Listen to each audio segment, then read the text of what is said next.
आपके साथ मैं हूं पूजा सचदेवा और मैं हूं आपके साथ दीप बाफिला। बड़ी खबर से आपको रूबरू करवा दें। बद्रीनाथ राष्ट्रीय राजमार्ग पर लंबा जाम लगा हुआ है। हेलोन के पास मलबा आने से जाम की स्थिति वहां पर बन गई है। एक तरफ बद्रीनाथ हाईवे पर श्रद्धालुओं को परेशानी हो रही है और वहीं दूसरी तरफ बड़कोट में यमुनोत्री हाईवे 94 पर किसाल के पास पहाड़ी से मलबा गिरा हुआ है, जिस वजह से रोड पर आवाजाही बंद है। तो पहाड़ी का बड़ा हिस्सा सड़क पर आकर गिरा और देखिए किस तरीके से परेशानी का सबब बना। हालांकि गनीमत रही कि कोई यात्री इसकी चपेट में नहीं आया। दरअसल पिछले कई दिनों से बारिश हो रही है और यही वजह है कि पहाड़ियां दरक रही हैं। तस्वीरें देखिए यमुनोत्री हाईवे की और बद्रीनाथ हाईवे की, किस तरीके से यहां पर यात्रियों को परेशानियों का सामना करना पड़ रहा है। बद्रीनाथ एनएच जाम मलबा गिरने की वजह से और यमुनोत्री हाईवे पर भी मुश्किलें बरकरार है क्योंकि यहां पर भी पहाड़ी का एक बड़ा हिस्सा गिरा है। बारिश की वजह से पहाड़ियां दरक रही हैं और लोगों के लिए परेशानी का सबब बन रही हैं। कई किलोमीटर लंबे जाम की स्थिति देखने को मिली, जहां पर सड़क ब्लॉक हो गई, हाईवे ब्लॉक हो गया।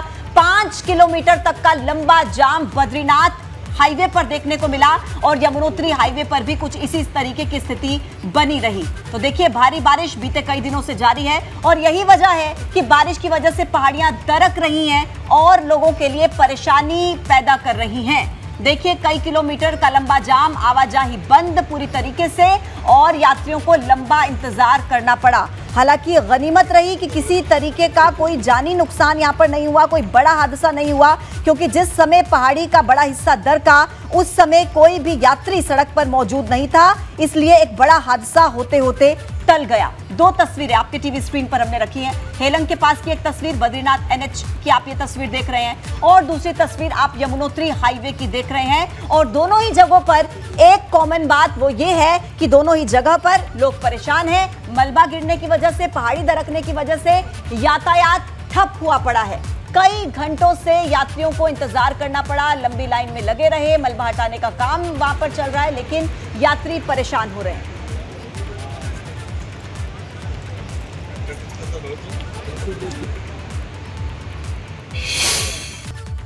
निकाय चुनाव के दूसरे चरण के लिए सीएम योगी आज 4 जिलों में जनसभाएं करने वाले हैं। कल भी सीएम योगी ने 4 जिलों में जनसभाएं की थी। मुख्यमंत्री योगी आदित्यनाथ ने पूर्वांचल के 2 जिलों बस्ती और सिद्धार्थनगर में प्रचार किया। बस्ती में जनसभा के दौरान सीएम योगी ने राम मंदिर का जिक्र करते हुए कहा कि आज अयोध्या को लेकर लोगों का नजरिया बदल चुका है। प्रधानमंत्री जी ने जब श्री राम जन्मभूमि मंदिर के भूमि पूजन के कार्यक्रम को अपने कर कमलों से संपन्न किया, पूरी दुनिया का नजरिया अयोध्या के बारे में बदल गया। बस्ती के बाद मुख्यमंत्री योगी अयोध्या और सिद्धार्थनगर पहुंचे, जहां उन्होंने नगर पालिकाओं और नगर पंचायतों के भाजपा प्रत्याशियों के समर्थन में सभा को संबोधित किया। समाजवादी पार्टी का नाम ही विध्वंसात्मक पार्टी होनी चाहिए थी। ये कभी अच्छा कर ही नहीं सकते, अच्छा सोच ही नहीं सकते। इनकी सोच आतंकवादियों के प्रति होती है। बस्ती, सिद्धार्थनगर और अयोध्या के बाद मुख्यमंत्री योगी ने सुल्तानपुर में भी भाजपा के लिए प्रचार किया। नगर निकाय चुनाव में सीएम योगी प्रचार अभियान के तहत रोजाना 3 से 4 जिलों का दौरा कर रहे हैं। संभल में नगर पालिका और नगर पंचायत के लिए शांतिपूर्ण तरीके से मतदान हो गया, लेकिन सपा सांसद शफीकुर रहमान बर्क की अखिलेश यादव से नाराजगी संभल में चुनाव खत्म होने के बावजूद बरकरार। संभल में नगर पालिका अध्यक्ष पद के लिए मतदान करने के बाद सपा सांसद शफीकुर रहमान बर्क ने अपनी ही पार्टी के नगर पालिका प्रत्याशी पर एक बार फिर से सवाल उठाते हुए कहा कि निर्दलीय प्रत्याशी को समर्थन देकर उन्होंने अखिलेश यादव को एहसास दिलाया है कि उन्होंने गलत फैसला लिया।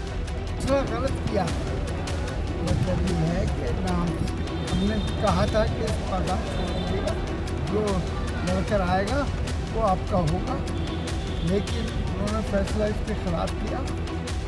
सपा सांसद बर्क ने लगे हाथों खुद पर आरोप लगाने वाले और खुद पर सवाल उठाने वालों पर पार्टी नेताओं पर भी जवाब देते हुए कहा कि उन्होंने समाजवादी पार्टी को खड़ा किया है, न कि सपा से उनका वजूद है। देखिए, उत्तर प्रदेश की अंदाजा मैं नहीं बता सकता जी। हाँ? जी मैं तो यहाँ आजाद लड़ा रहा हूँ कैंडिडेट जी। तो समाजवादी पार्टी कैंडिडेट यानी फरहाना यासीन की पोजीशन बहुत साउंड है। हालांकि शफीकुर रहमान बर्क ने ये भी कहा कि निकाय चुनाव में समाजवादी पार्टी अच्छा प्रदर्शन करेगी, लेकिन बर्क के तेवरों को देखते हुए ये साफ है कि अखिलेश यादव से उनकी नाराजगी आगे भी जारी रहेगी। यूपी नगर निकाय चुनाव के पहले चरण के लिए 52% वोट पड़े हैं। 37 जिलों के नगर निकायों में लोगों ने मताधिकार का इस्तेमाल किया। निकाय चुनाव के पहले चरण के चुनाव में लोगों ने बढ़ चढ़कर हिस्सा लिया। पुरुष ही नहीं बल्कि महिला वोटरों ने भी बड़ी संख्या में मतदान किया। उन्नाव में एक वृद्ध महिला वोट डालने पहुंची तो वहां मौजूद सुरक्षा कर्मियों और अधिकारियों ने उन्हें पोलिंग बूथ तक पहुंचाया। सारे कर्मचारी भी महिलाएं हैं और पिंक कलर में इसको सजाया गया है, सेल्फी पॉइंट बनाया गया है और जो महिलाएं माताएं जो है बच्चों का सम्मान कराना उनके लिए अलग से बनाया गया है। चुनाव के दौरान वोटरों का उत्साह बढ़ाने वाली एक तस्वीर रायबरेली से भी आई, जहां नाव पर सवार होकर मुस्लिम महिलाएं वोट डालने के लिए पहुंची। हालांकि पहले चरण के मतदान के दौरान झड़प और बवाल की तस्वीरें भी सामने आई। बिजनौर में फर्जी वोट डालने को लेकर भाजपा और कांग्रेस समर्थक आपस में भिड़ गए, जिसके बाद भाजपा समर्थकों ने जाम लगाने की कोशिश की। ऐसी ही एक तस्वीर कुशीनगर से सामने आई, जहां 2 प्रत्याशियों के समर्थकों में मारपीट हो गई, जिसके बाद मौके पर मौजूद फोर्स ने हल्का बल प्रयोग करके उपद्रवियों को पोलिंग बूथ से दूर खदेड़ दिया। निकाय चुनाव के पहले चरण में चुनाव में कई दिग्गज नेताओं ने भी मताधिकार का इस्तेमाल किया। मुख्यमंत्री योगी आदित्यनाथ ने गोरखपुर में कन्या प्राथमिक विद्यालय बूथ पर सुबह सुबह पहुंच करके सबसे पहले मतदान किया और लोगों से भी बढ़ चढ़कर वोट करने की अपील की। वास्तव में नगरीय सरकार भी अच्छी चुने, मतदाता अपने मताधिकार का प्रयोग कर सके, इसके लिए इसे मैं ईश्वर की विशेष कृपा मानता हूं। पूर्व सीएम और बसपा अध्यक्ष मायावती, रक्षा मंत्री राजनाथ सिंह और डिप्टी सीएम ब्रजेश पाठक समेत सरोजनी नगर से भाजपा विधायक राजेश्वर सिंह ने लखनऊ में वोट डाला। मैं लखनऊ के सभी मतदाताओं से अपील करता हूं कि वो अपना मतदान निश्चित रूप से करें। स्वस्थ लोकतांत्रिक व्यवस्था में यह अपेक्षा की जाती है कि सभी लोग मतदान के दिन अपना मतदान करें। शाम 6 बजते ही 37 जिलों में पहले चरण का मतदान खत्म हो गया, जिसके बाद पोलिंग बूथों पर ईवीएम और मतपेटियों को सील कर दिया गया।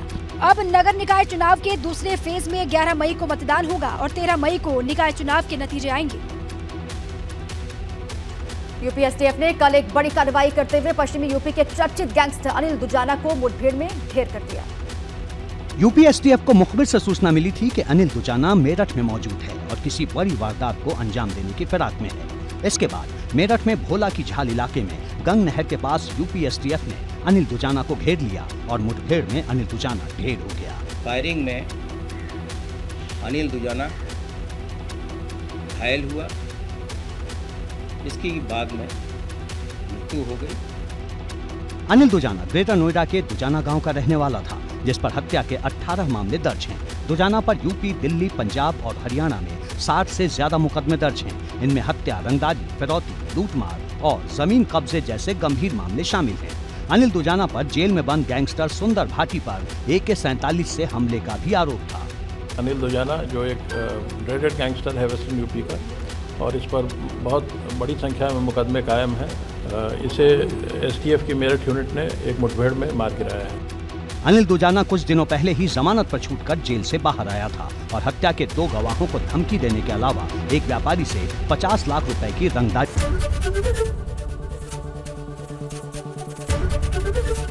ABP गंगा, खबर आपकी, जुबान आपकी।